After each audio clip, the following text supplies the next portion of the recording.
Hi, my name is Christian Ang. Many of us are familiar with the Walt Disney Company.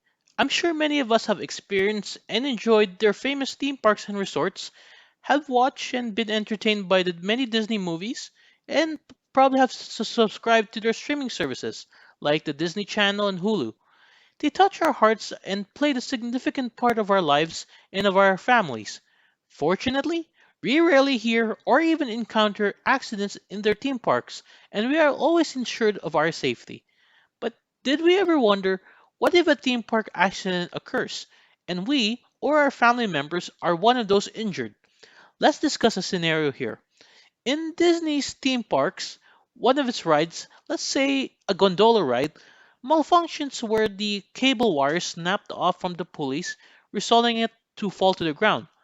This may cause physical injuries to the customers, ranging from minor to life-threatening, as well as emotional distress and trauma.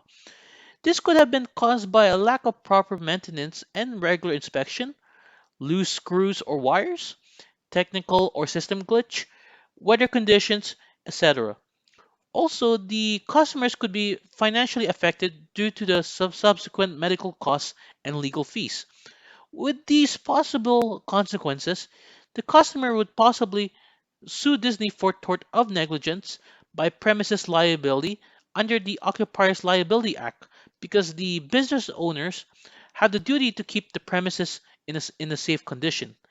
If Disney was the one who built the gondola ride, they would be accountable for product liability through defective products, in this case, the gondola cars. What is the standard of care Disney owes to the customers? They owe a very high standard of care to their customers by ensuring their rides are always safe, functioning well, and regularly inspected so that customers can feel safe and maximize their enjoyment. Any problems found should not be ignored but corrected as soon as possible. Regarding the gondola, Disney should ensure that all parts of the gondola are in excellent condition, such as doors can be closed properly to prevent anyone or customers' valuables from falling that can potentially hit anyone below, not to mention the potential injuries. Emergency buttons should be functioning well.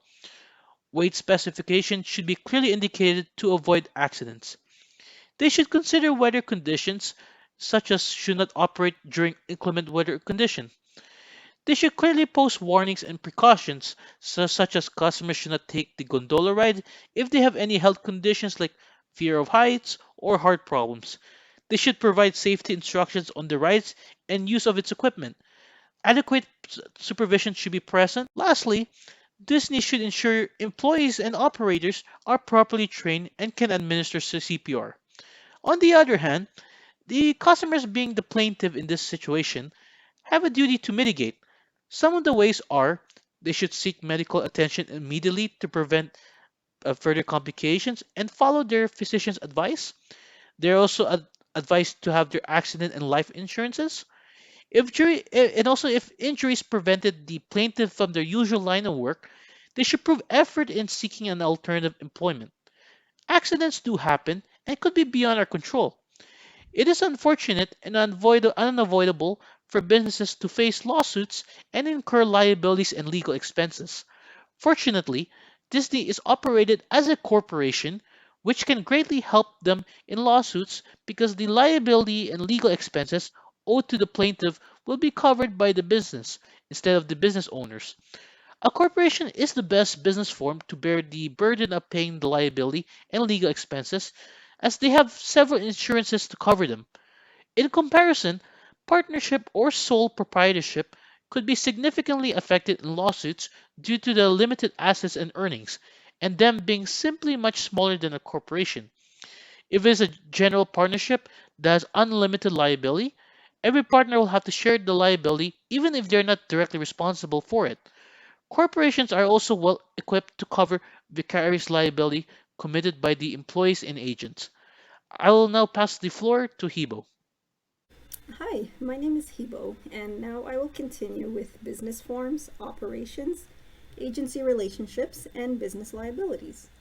Operating any business comes with the risk of being sued, and for this reason, the business should not be set up as a general partnership because partners will have unlimited liability for all debts and other obligations. In the event of a lawsuit, all partners will be held responsible as a partnership is not a legal person in the eyes of the law.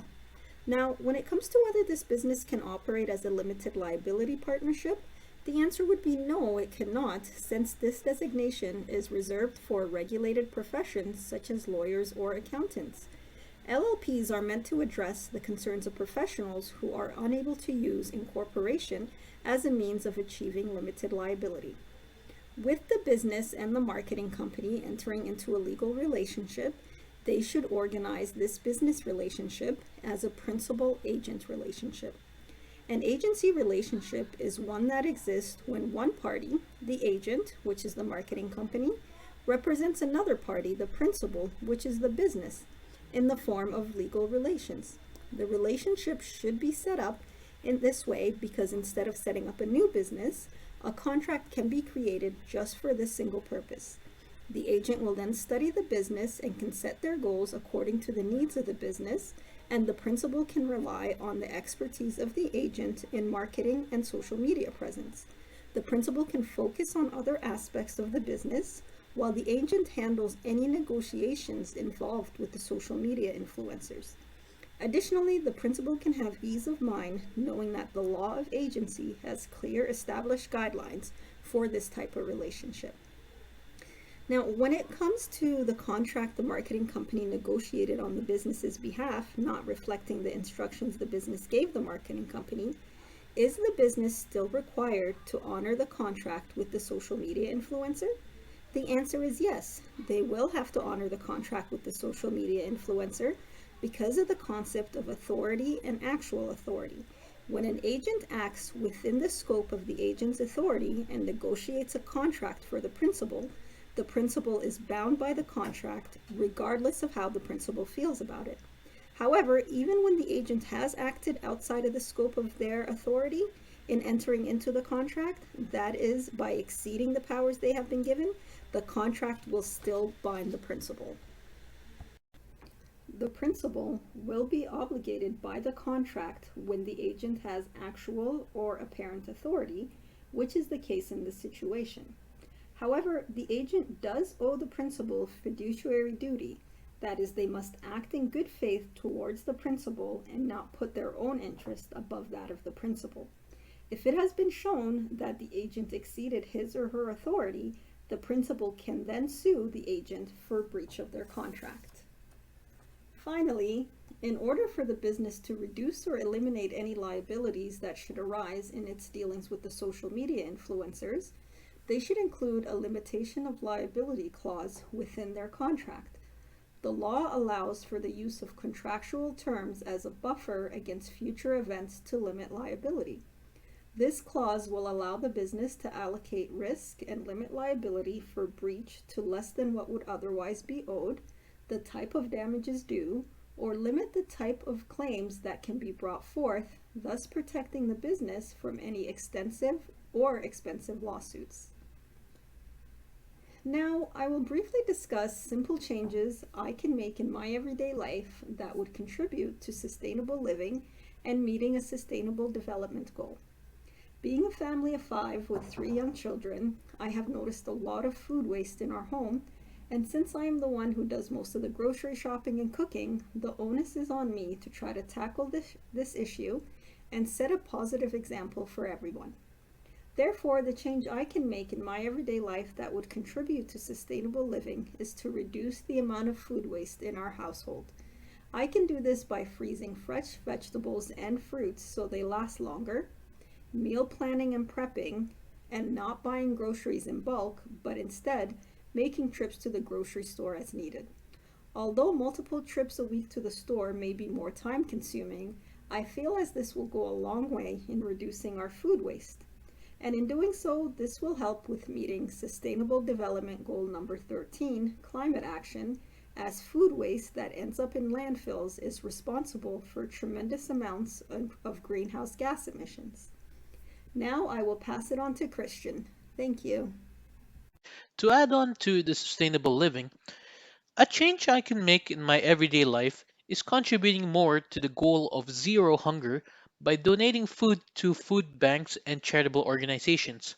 In fact, I have demonstrated this as being a member of the religious organization, the Iglesia Ni Cristo, or in English, the Church of Christ, which is known for their global humanitarian efforts. I am regularly participating in the various food donation drives. Also, I aim not to waste food either. I can do this by buying adequate amount of food I know I can consume, or I can donate if I may not be able to finish them.